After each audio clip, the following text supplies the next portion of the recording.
야곱에게 있어서 세겜 땅은 참 생각하기도 싫은, 기억하고도 싶지 않은 그런 별로 좋은 기억이 없는 땅이 세겜 땅이었죠. 한 10년 살기는 했어도. 그런데도 오늘 12절 말씀 보면 이렇게 시작됩니다. 여러분 한번 같이 읽어볼까요? 그의 형들이 세겜에 가서 아버지의 양떼를 칠 때에, 어디 가서? 세겜 땅에 가서 양떼를 칩니다. 지금 야곱은 어디서 살고 있어요? 예, 잊어버려 주셔서 고맙습니다. 세겜 땅에서 사고치고 베델로 올라갔다가 남쪽으로 쭉 내려가다가 아버지 이삭이 살던 헤브론 땅에서 정착해가지고 살고 있는 거죠. 헤브론은 어디냐면 예루살렘보다 더 남쪽입니다. 더 남쪽. 그래서 나중에 이제 다윗이 헤브론에서 이제 근거지로 삼고 군사를 키우고 나중에 조금 힘이 세지니까 예루살렘을 정복해가지고 자기 수도로 만들죠. 그러니까 예루살렘 남쪽에 헤브론 고장이 바로 헤브론이었습니다. 거기 이제 야곱이 아버지 집에서 머물러서 살고 있었던 거죠. 그런데 여기서부터 어디까지? 세겜까지 올라간 겁니다. 왜 야곱에게 있어서 세겜 땅은 그렇게 기억하기도 싫은 땅이었을까요? 이유는 알지 않아요. 하나밖에 없는 딸 디나가 세겜 땅에서 그 추장의 아들에게 겁탈을 당했죠. 거기까지도 뭐 참을만 하지만, 그러나 이제 열 아들이 자기하고는 의논도 하지 않은 채 복수하겠다고 그 세겜 땅에 있는 사람들을 몽땅 피비린내 나게 아주 도륙을 냈지 않아요. 세겜 성 안을 피비린내 나게 만들어 버렸습니다. 사실은 가나안 땅에 하나님께서 주신 땅이니까 가나안 땅에 살겠다고 왔는데, 그 한복판에 있는 세겜 땅에서 한 성 자체를 도륙을 냈으니까 세겜 성 주변에 있던 모든 가나안 족속들이 들고 일어나서, 아무리 야곱 집안이 강하고 아들들이 많다 할지라도 여기 각종 부족이 다 일어나서 연합군 형성해서 부시면 꼼짝없이 아주 멸문지화를 이룰 수밖에 없었던 상황이었지 않아요. 그때 하나님께서 어떻게 했습니까? 그 주변에 있는 부족들에게 아주 두려움을 확 심어서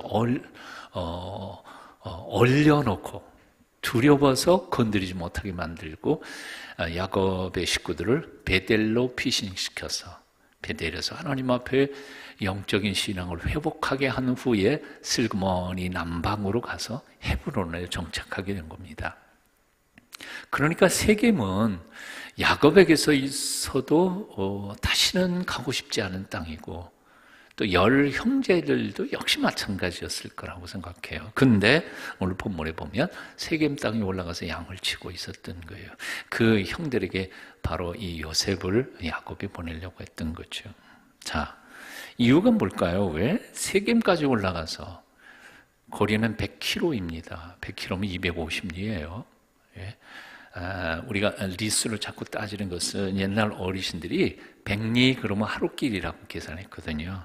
250리 그러면 이틀 가고도 반나절을 가야 하는 곳, 굉장히 먼 곳입니다. 거기까지 올라가서 양떼를 치고 있었습니다. 왜 그랬을까요?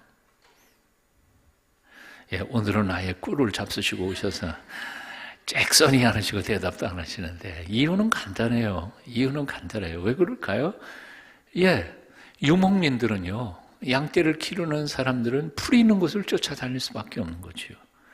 이 밑에서 풀 다 뜯어먹으면 할 수 없어요. 풀 있는 곳으로 가야죠. 풀 있는 곳으로 가지 않으면 양떼는 다 굶어 죽고 마니까요. 성지를 가본 사람들은 아시겠습니다만 사실 그 남쪽에는요, 다 광야예요. 유대 광야, 풀 한 폭이 없어요. 그러니까 양떼가 한두 마리 정도야 다 그렇게 먹일 수 있지만, 많은 양떼를 키운다면, 그러니까 풀이 자라는 대로 돌아다니면서 먹이는데 세겜까지 올라갈 수밖에 없었던 거죠. 여기서 굉장히 중요한 인생의 원리를 우리는 발견하게 됩니다. 여러분 어떨까요? 인생을 살아가면서 내가 하고 싶은 것만 할 수 있어요? 가고 싶은 데만 갈 수 있어요? 역시 오늘 꿀 잡수신 게 틀림이 없어요. 한마디도 안 하시네. 예. 우리는 가고 싶은 데만 가고 하고 싶은 일만 할 수가 없어요. 하기 싫은 일도 해야 되고요. 가기 싫어도 가야 될 때가 있어요. 그게 인생이에요. 그게 인생이에요. 며느리 여러분 질문할게요. 시댁에 절대로 가지 맙시다. 어렵고 힘든데 그랬다가는 큰일 나죠. 큰일 나지 않아요. 사람이 지가 하고 싶은 말 다 하고 살 수 있는 사람이 누가 있어요? 아무도 없어요. 하고 싶은 말 다 하고 어떻게 살아요? 그러면 뭐 집안이 그냥 절단 나버릴 텐데 부부 간에도 마찬가지 아닙니까? 권사님 어때요? 강 집사님한테 할 말 다 해요? 아니래요. 그게 평화를 지키는 지혜예요. 안 그래요? 부모님께 할 말 다 해요? 자식에게 할 말 다 하십니까? 아니요. 자식에게도 그 자식 상처받을까 봐 할 말 다 안 해요. 그래서 상처받을 일은 다 꼭 하나님하고 나만 알고 덮어놓고 살아요. 그게 인생이에요. 중학교, 고등학교 아이들 중에 공부하고 싶은 아이가 몇 %나 있을까요? 공부하고 싶은 아이. 1등, 2등 하는 아이는 공부하고 싶을지도 모르겠다. 착각이십니다. 왜요? 1등, 2등 하는 아이야말로 공부가 너무너무 힘듭니다. 왜요? 점수 한두 개 가지고 그냥 1등, 2등이 하니까 이 성적표 나올 때만 되면 초긴장 상태에 있는 거예요. 차라리 성적표와 전혀 무관하게 사는 아이들은 누군지 아세요?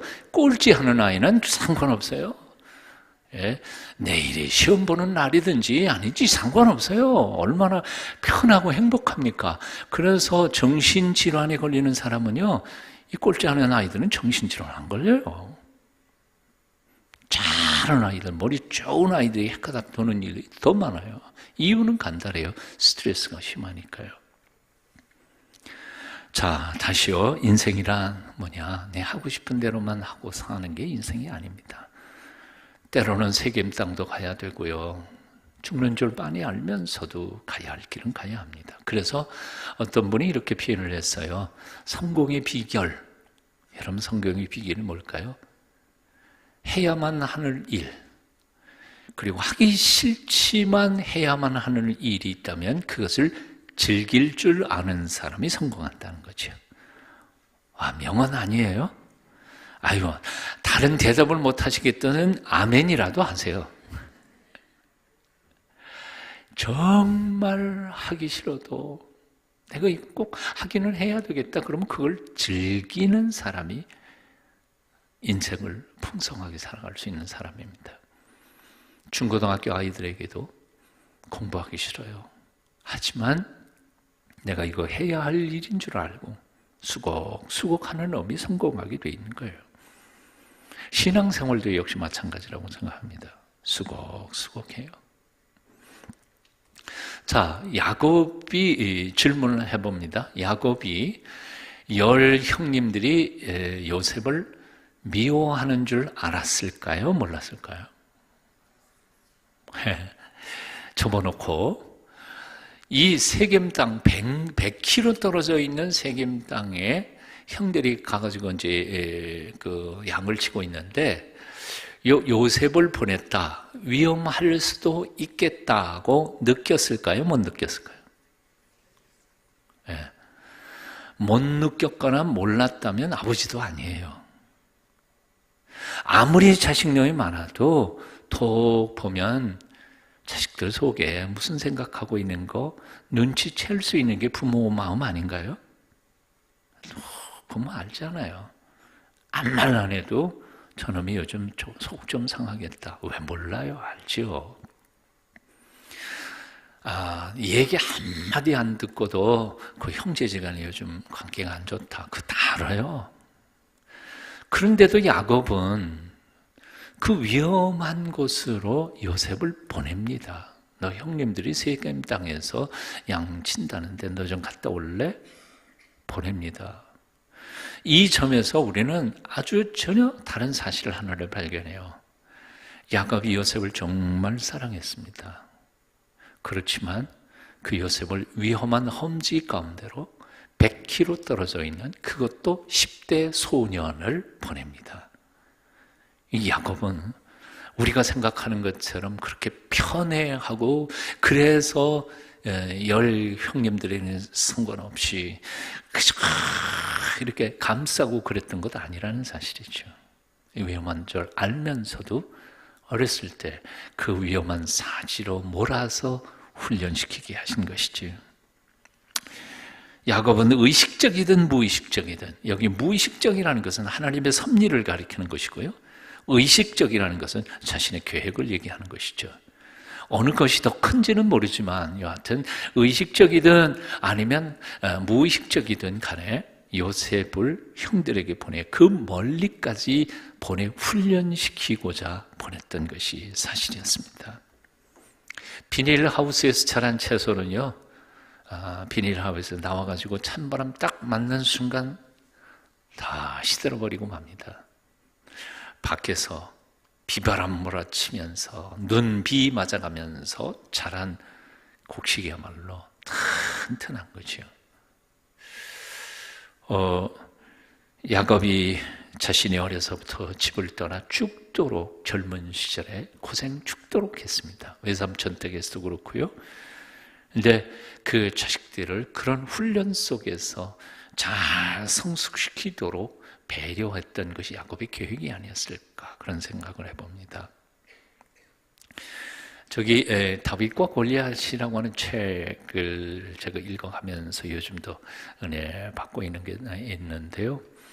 유럽의 프라하 갔다가 프라하 공항에서 비행기 기다리면서 옆에 이 책들이 있잖아요. 서점이 들렸는데 거기에 내가 평소에 한글로는 읽었는데 영문으로는 뭐 읽었던, 번역한 것만 읽었던 그 골리앗과 다윗이라고 하는 책이 딱 있습니다. 그래서 그때 뭐 몇 푼 안에서 그걸 사가지고 영문으로 읽어가면서 다시 곱씹어서 보고 있는데 거기에 나오는 이런 예화가 나와요.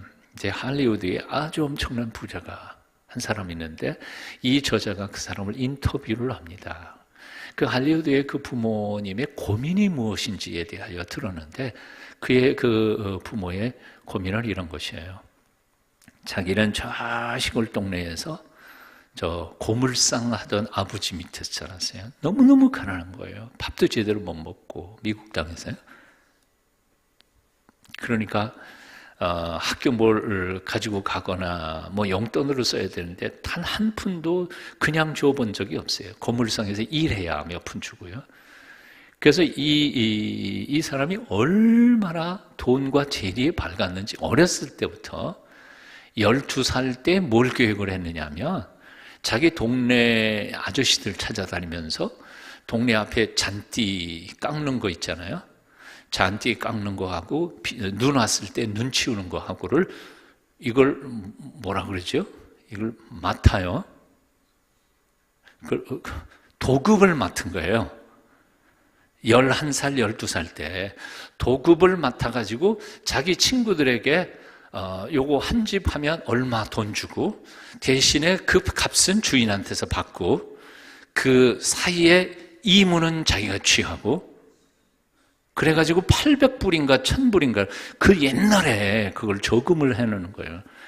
아버지만 믿다가는 대학도 못 갈 거 뻔하니까 그 어린 나이에 벌써 그렇게 해가지고 계획을 세운 거예요. 그래가지고 여하튼 아버지는 이 장남이 아들이 자기 고물상을 물려받아 받기를 원하는데 고물상에서 일해가지고는 정말 죽을 때까지 입에 풀칠을 하기도 힘들겠다 생각하고 고등학교 때 이미 도망가 버렸어요. 뉴욕의 맨하탄으로 도망가가지고 개기면서 아까도 얘기했던 그런 길거리에서 자고 그러면서 돈을 벌어가지고 아주 큰 부자가 된 거예요. 그래서 할리우드에 자가용 비행기가 있는데 그 비행기 수납 창고가 보통 초등학교에 큰 건물로 하나가 될 만큼 뭐 그러니까 집은 얼마나 더 크겠어요. 엄청난 부자가 된 겁니다. 그러니까 이 골리앗과 다윗에 대하여 쓰던 이 저자가 찾아가고 묻는데 고민을 이렇게 얘기하는 겁니다. 자기 고민이 뭐냐면 자기 너무 가난하게 자랐다는 거예요. 그렇기 때문에 돈 귀한 줄 안다는 거예요. 그래서 10살 이전에 벌써 이런 것을 생각하고 그 소위 말하는 헝그리 정신으로 그렇게 살아왔다는 거예요. 그래서 이만큼 성공했다는 거죠. 근데 우리 아들들, 딸들은 태어나면서부터 부자라는 거예요. 돈 귀한 줄 모르고 의지도 없고 끝까지 물고 들어가는 이 끈기도 없고 그래서 자기가 이제 와서 아이들을 어떻게 키울까 그러고 고민하다가 보니까 돈줄을 다 끊어버리는 거예요. 근데 끊어버렸더니 아이들은 뭐라고 항의하느냐 하면 이런 거예요. 아빠는 돈도 많은데 왜 나한테 안 줘? 그런데 그것을 설명해 주려니까 그게 더 어렵더라는 거죠. 그래서 거기에 기록이 뭐라고 됐냐면 이런 거예요. 가난한 부모가 자식을 교육하는 것보다 부자 부모가 자식을 교육하는 게 더 어렵더라. 이해가 되세요? 예. 돈 있는 사람이, 돈 있는 부자가 돈을 안 주는 이유를 자식에게 설명해 가면서 가난하게 살아가도록 헝그리 정신을 키워간다는 게 너무 어렵다는 거예요. 그게 자기 고민이라는 거죠. 그래서 곰곰이 생각해 보니까 그런 것 같아요. 가난하게 사는 사람이 복이에요. 가난하게 사는 사람이요. 근데 아예 태어날 때부터 부자였던 아이들은요, 헝그리 정신이 없으니까요. 그러니까 뭐 끝까지 밀고 나아가는 끈기도 없고 힘도 없는 거예요. 제가 한 35년 목회하면서 깨달은 게 한 가지 있어요. 가난한 집 아이들은요, 정말 뭐 다 그런 건 아니지만 통계적으로 훨씬 더 부잣집 아이들보다 효성이 지긋해요. 뭐라 그러는지 알아요? 등록금 한 번도 부모님이 대준 적이 없는데에도 불구하고 그 아이들 하는 말 가만히 들어보면 우리 엄마 아빠가 가난해서 너무 고생 많으셨어요. 그래서 내가 열심히 벌어가지고 우리 부모님 호강시켜드리는 게 제 꿈이에요. 가난한 집 아이들은 그런 생각을 해요. 근데 부잣집에서 자란 아이들은요, 부모님 생각은커녕 부모님 재산 어떻게 하면 빼갈까 그것만 생각하고 있어요. 부잣집 중에도 그렇지 않은 사람도 있어요. 여러분 오해하지 마세요. 그렇지만 비교적 생각해보면 부잣집에서 자란 아이들이 이기적이고요, 굉장히 남 생각하는데 모자라요. 여기에 문제가 있어요.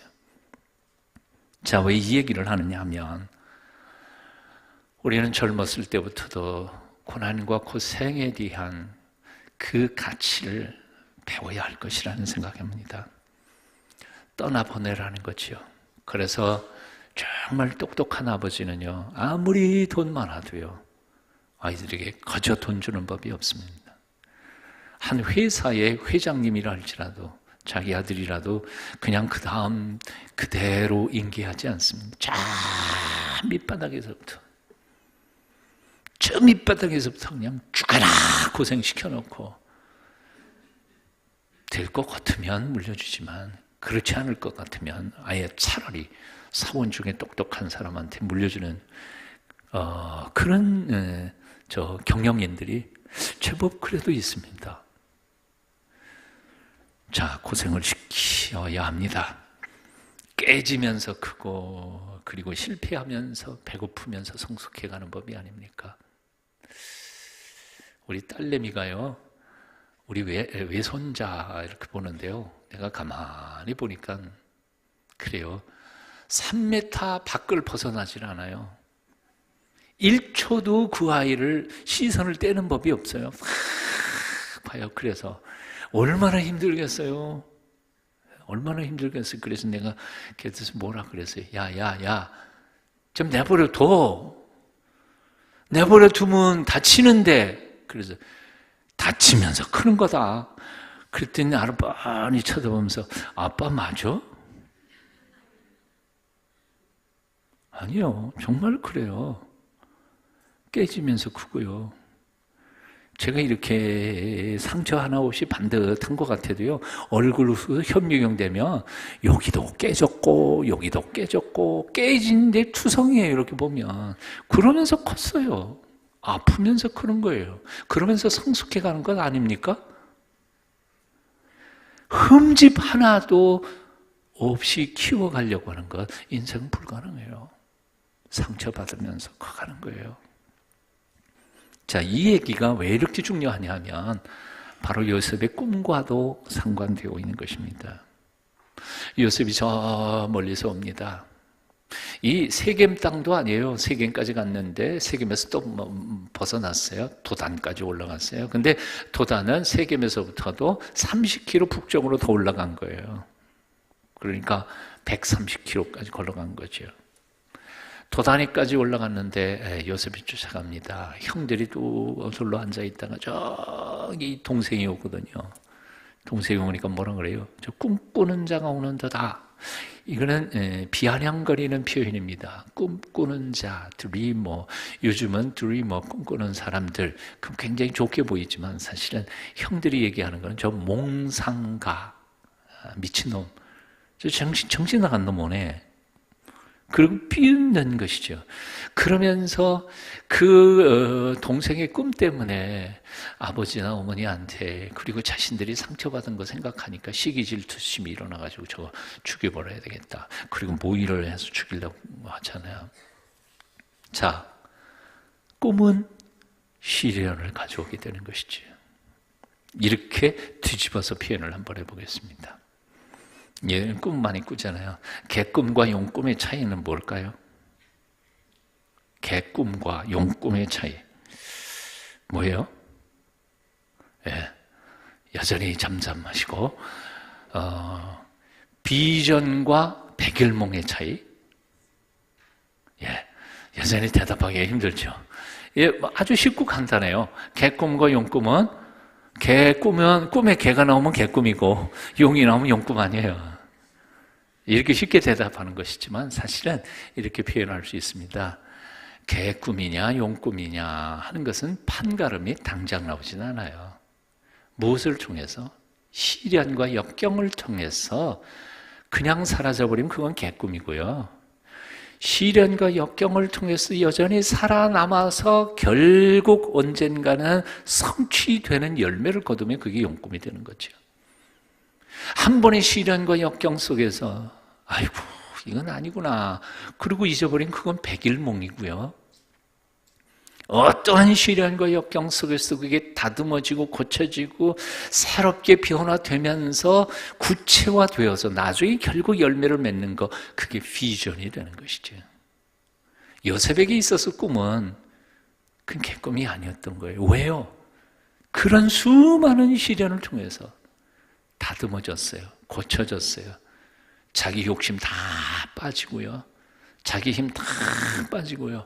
결국 하나님의 그를 향하신 계획만 온전히 드러날 때 그게 열매가 맺어지거든요. 그러니까 비전이 된 겁니다. 그 비전이 히브리어로는 카존이라고 하는데 이 카존은 자기 욕심으로 꾸는 꿈이 아니에요. 야망이 아니에요. 앰비션이 아니에요. 하나님이 주시는 비전, 계시예요. 자, 혼자 자기만을 위한 꿈, 이 꿈을 야망이라고 한다면 너와 내가 모두 다 잘 되는 하나님이 계시하신 꿈을 가리켜서 우리는 가전, 비전이라고 표현하는 겁니다. 내 혼자의 야망, 이루어질 수도 있고 안 이루어질 수도 있어요. 그리고 혼자의 야망은 살다가 보면 자꾸 치이고 그러다면 점점 흐려져 갈 수 있어요. 하지만 비전은 하나님이 주신 것은 시련이 오면 올수록 더욱 또렷해져요. 더욱 강건해집니다. 그리고 결국은 열매를 맺게 됩니다. 사랑하는 여러분 속에 하나님께서 주신 비전이 있으십니까? 그 비전인지 야망인지를 구분하는 방법은 간단해요.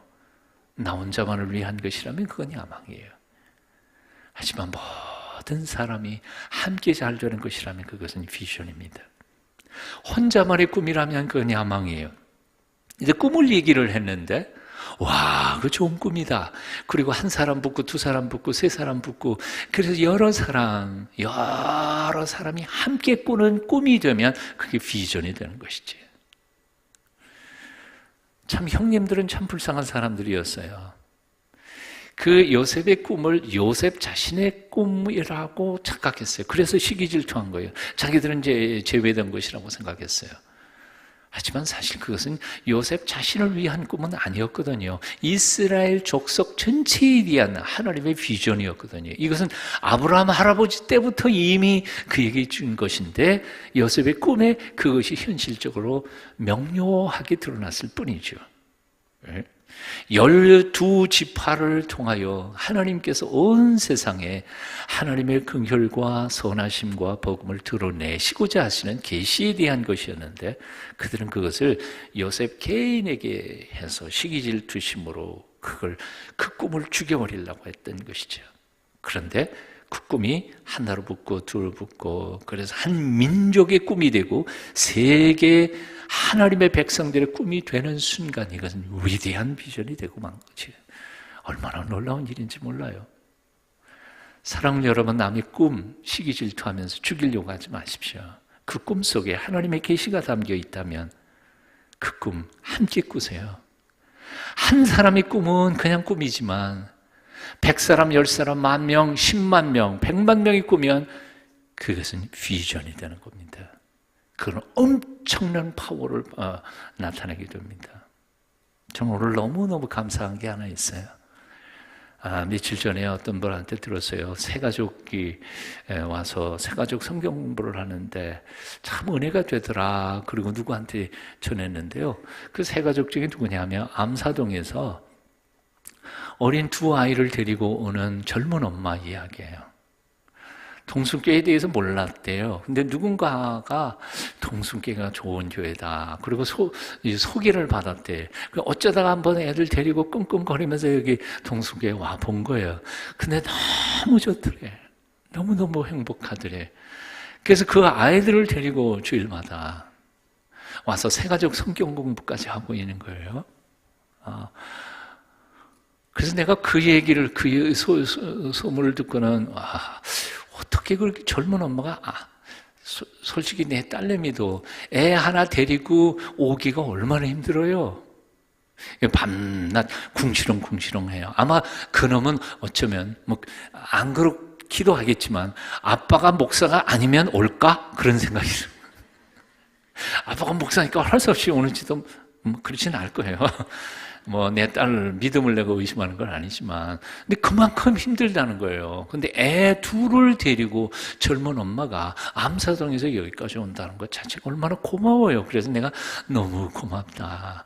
어떻게 올까? 그랬더니 얘기를 들어보니까, 그래요, 행복하대요. 종종교회 오면 행복하대요. 근데 그 얘기를 제가 직장 예배 때, 오늘 직장 예배 때 그 얘기를 했어요. 그랬더니 예배 끝난 다음에 저거 나가다가 어떤 두 분이 나한테 오면서 옆에 있는 사람, 본인이 직접 말을 못하고 옆에 있는 분이 이 양반이, 이 사람이 그 사람이에요. 그러고 소개를 하더라고. 근데 그 소개를 받은 사람이 그 젊은 엄마가 말도 못하고 눈물을 펑펑 쏟으면서 행복해요. 그러고 가더라고요. 제가 감동을 받아요.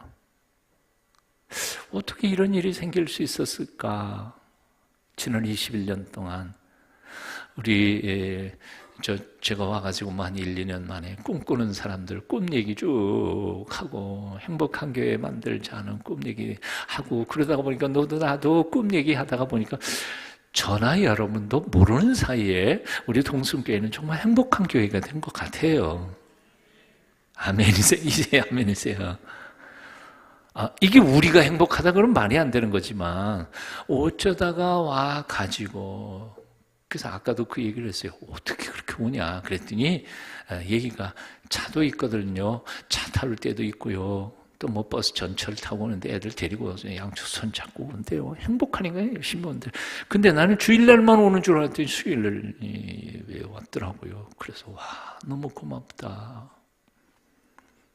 한 사람이 꾸면 그냥 혼자 꿈이지만 1,000명이 꾸면 그만큼 그 꿈은 위대한 비전이 되고요. 2,000명이 꿈꾸면요, 이 땅, 이 사회가 그만큼 밝아지고 따뜻하게 될 줄로 믿습니다.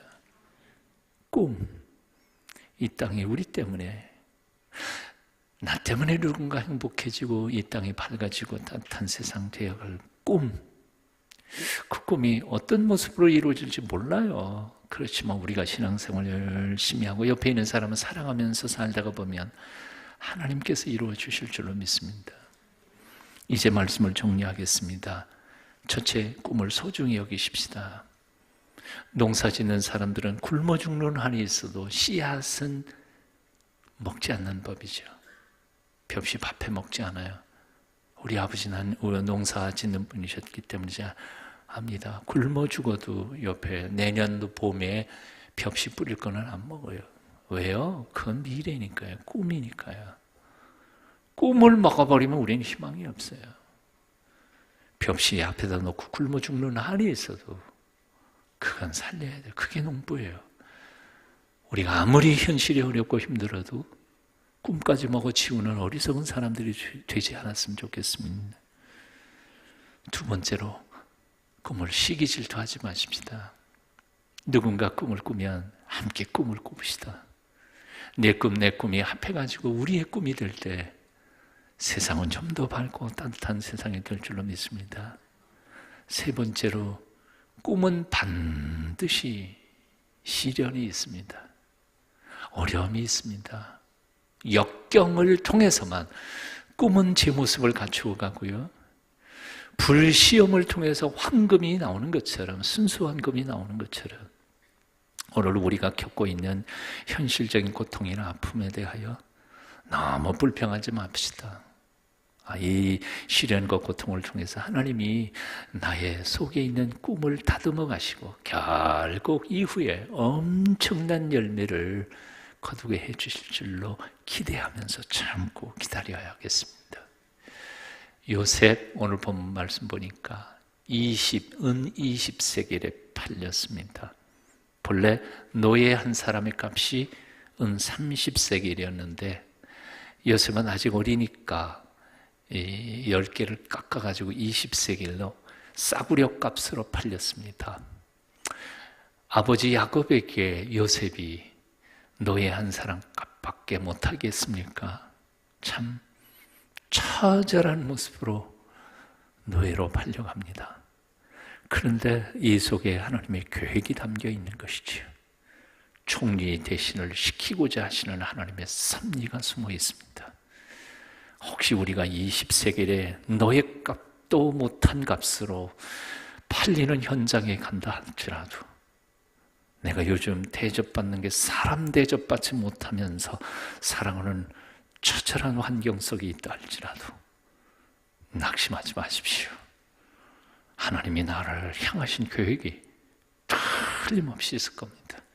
그 하나님을 바라보며 견디고 참을 때 하나님께서 놀랍게 응답해 주실 줄 믿습니다. 오늘도 이 시간 하나님 앞에 엎드려 기도하실 때에 하나님이여, 내 눈을 현실의 고통스러운 환경에 꽂히지 않게 하시고 하나님에게만 나의 시선을 두게 하여 주시고,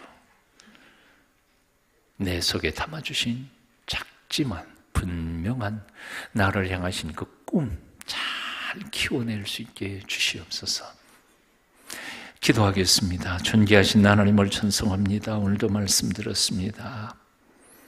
우리의 삶이 아무리 힘들고 어려워도 내 마음속, 내 영혼 속, 우리 인생 속에 담아주신 미래의 꿈 곱고 아름답게 잘 키워갈 수 있게 하여 주시옵소서.